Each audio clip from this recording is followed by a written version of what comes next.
নবী সাল্লাল্লাহু আলাইহি ওয়াসাল্লাম বলেছেন কিয়ামতের দিন 3 ধরনের মামলা আল্লাহর কাছে উঠবে বান্দার। কয় ধরনের মামলা ভাই? 3 ধরনের মামলা।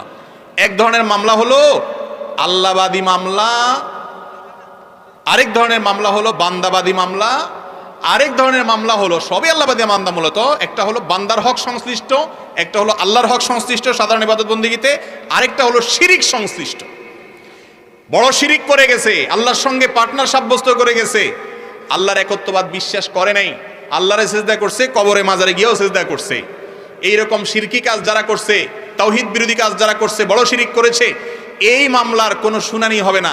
বিনা শুনানিতে বিনা বাক্যে সোজা জাহান্নাম অনন্তকালের জন্য।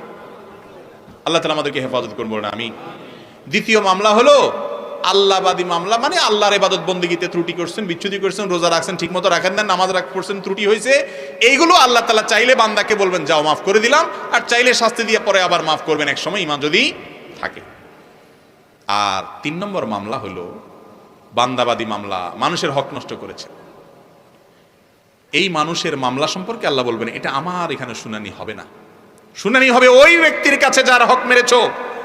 সে যদি বলে আল্লাহ আমি ছেড়ে দিছি তো দিছি, কিন্তু সেদিন এমন একদিন, ওই দিন বাপ ছেলেকে ছাড়বে না, স্বামী স্ত্রীকে ছাড়বে না। ইয়াউমা ইয়াফিরুল মারউ মিন আখি, একজনকে দেখে আরেকজন পালাবে, কেউ কাউকে ছাড়বে।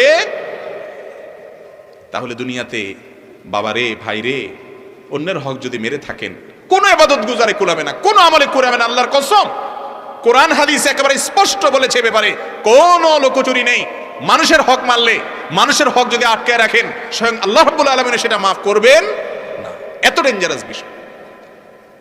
অনেক নফল আমল না করে মানুষের হকটা আদায় করেন। 2টা হকের কথা সব জায়গায় বলি আমি।